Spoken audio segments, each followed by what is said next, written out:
Bonjour, vous avez l'impression que l'argent n'est pas fait pour vous? Vous voulez optimiser votre budget et vos dépenses? Vous êtes souvent à découvert et vous souhaitez améliorer votre vision et votre gestion de l'argent? Alors, bienvenue sur Budget, le podcast qui t'aide à gérer concrètement ton budget. Définition, réflexion, technique, je vais vous donner mes clés pour dépasser vos croyances limitantes liées à l'argent et pour optimiser votre budget. N'hésitez pas à vous abonner et à partager ce podcast. Bonjour à tous, j'espère que vous allez bien. Alors aujourd'hui un épisode un peu spécial que je ne pensais pas faire à la base en faisant des podcasts, mais bon, faut tenir compte de l'actualité, on va dire, ça tombe bien parce que c'est de ça dont on va parler. Il y a Usul, le youtubeur de Mediapart. Alors Mediapart a toute ma sympathie, notamment pour son travail journalistique que j'estime de qualité. Mais là, il y a le youtubeur Usul qui a sorti une vidéo où il bâche allègrement le développement personnel. Et du coup, ça m'a fait réagir. Donc je propose qu'ensemble, on voit un peu la vidéo et on voit quelle réponse je peux apporter à Usul concernant ce qu'il dit, sachant qu'il dit des trucs justes et des trucs un peu moins justes. Selon moi, la vidéo, elle est dans la description. Je t'invite à la voir et on y va.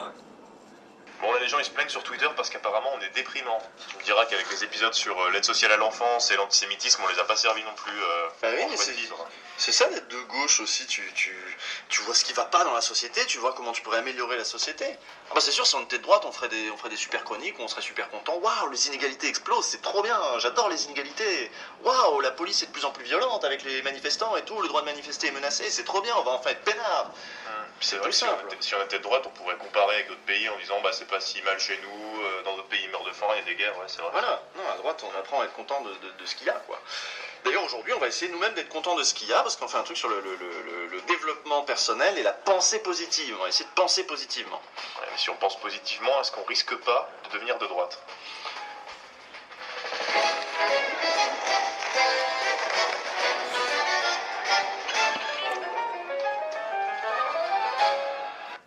Alors déjà, une première remarque, j'espère que le son est bon.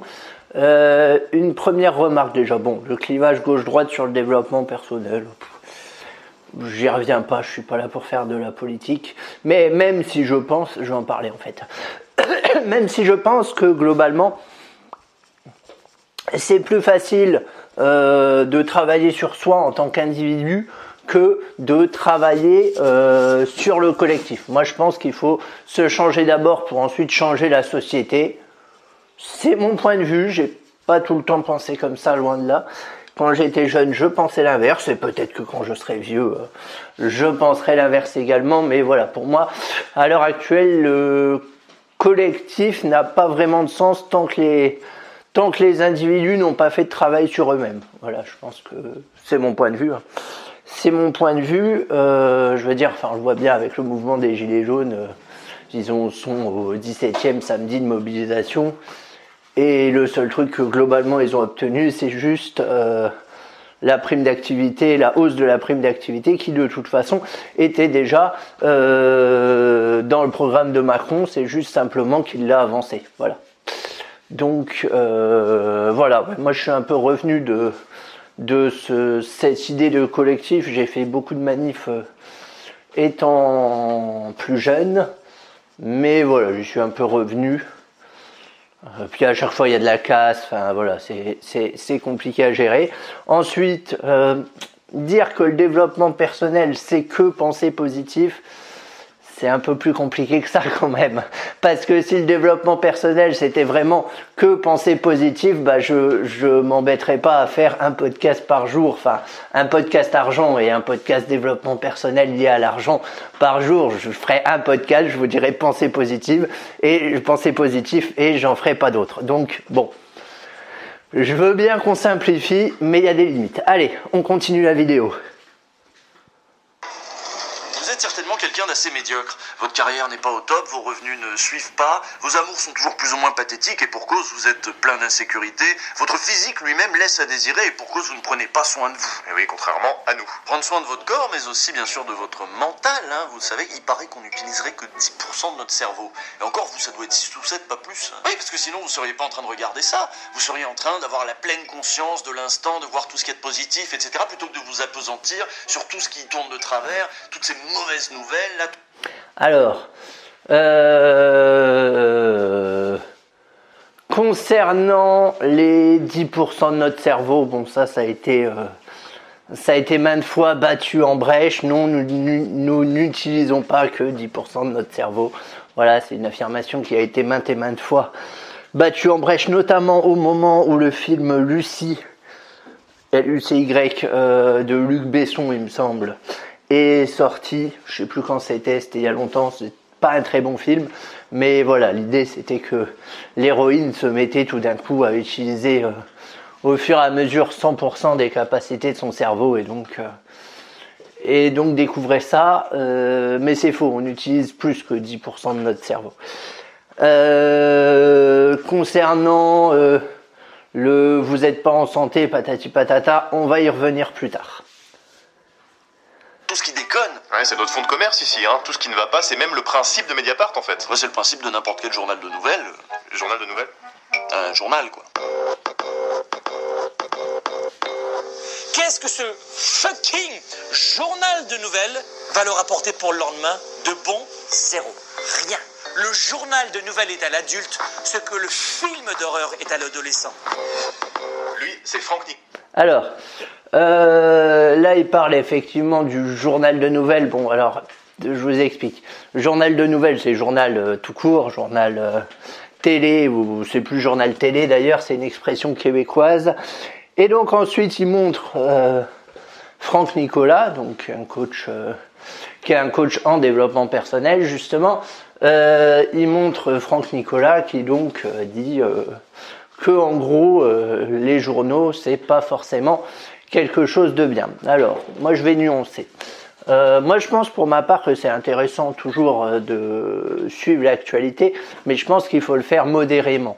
Et je pense qu'il y a des journaux qu'il vaut mieux effectivement ne pas suivre. On va dire que, enfin, ça va de soi. Si vous restez toute la journée sur BFM TV ou sur CNews, il y a un moment où ça va vous rendre débile. On le sait.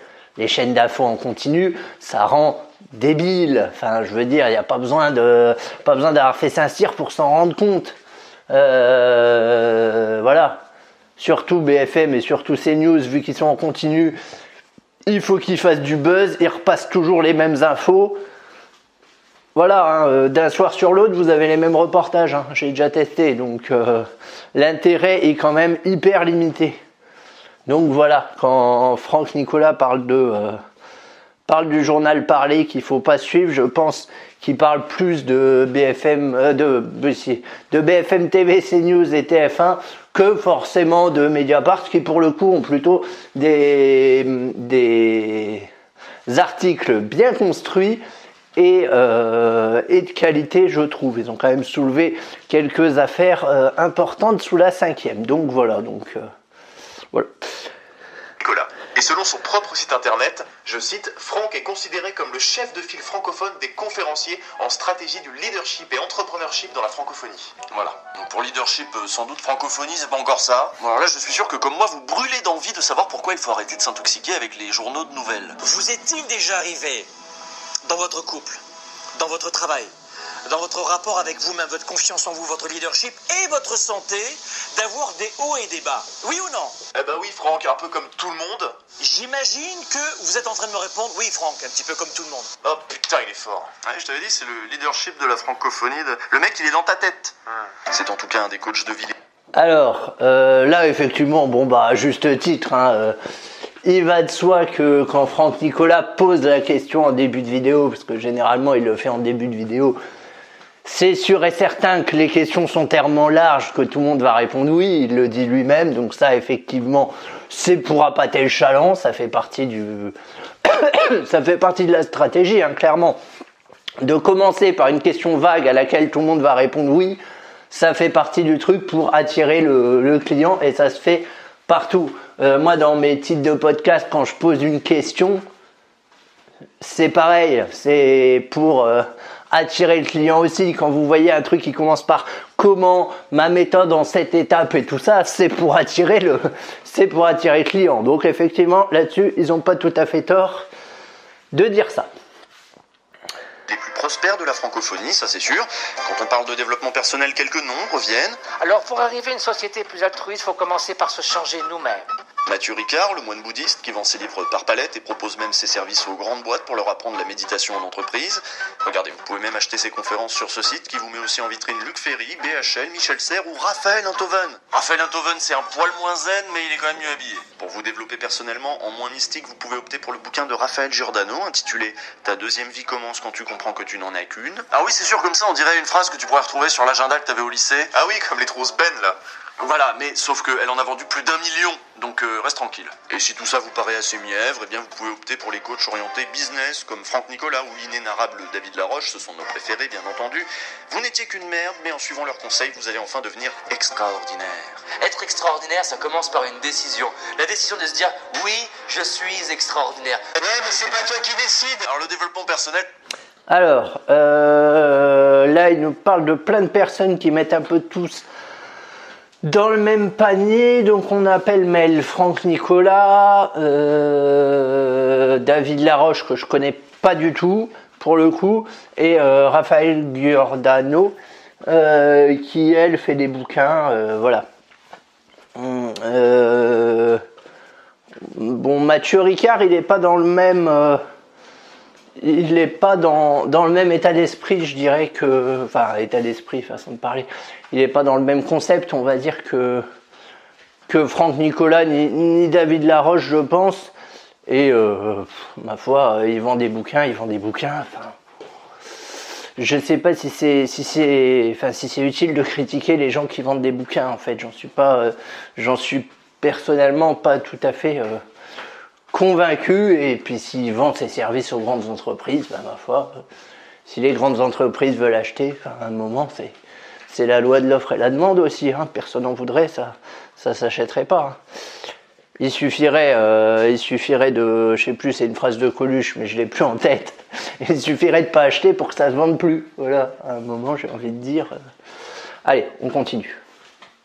C'est vaste, hein, il y a plein de trucs, il y a des trucs en mode écolo, des trucs en mode sagesse orientale, des trucs à l'américaine, mais tout ce que ces méthodes ont en commun, c'est d'essayer de vous faire aller mieux en mélangeant un peu de bon sens, un peu de sagesse ancienne, et en casant, si possible, quelques concepts vaguement scientifiques. Ouais, c'est comme si on vous disait que, ouvrez les guillemets, analyse le champ politique de manière quantique, tout de suite ça fait beaucoup plus crédible. Voilà, ils font exactement ça. Vous voyez le petit truc d'ADN là qui tournicote à côté de David Laroche, c'est vrai que ça fait tout de suite plus sérieux.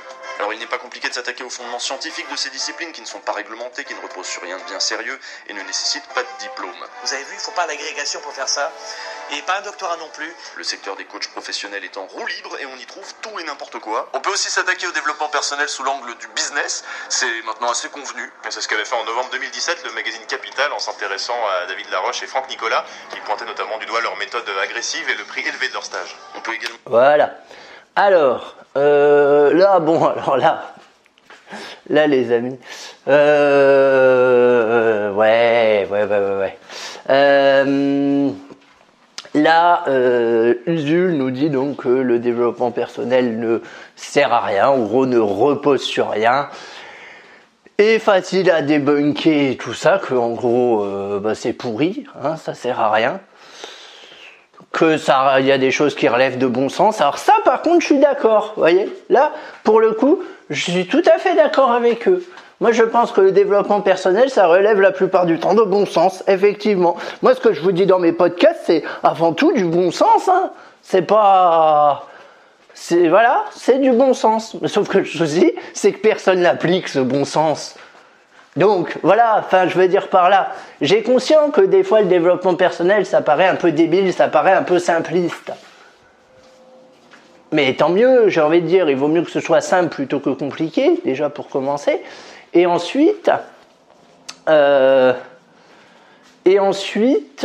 vais y arriver. Hein. Et ensuite, donc je disais, Il vaut mieux que ce soit simple plutôt que compliqué. Et ensuite, même si c'est du bon sens, il y a peu de gens qui le mettent en action. C'est ça la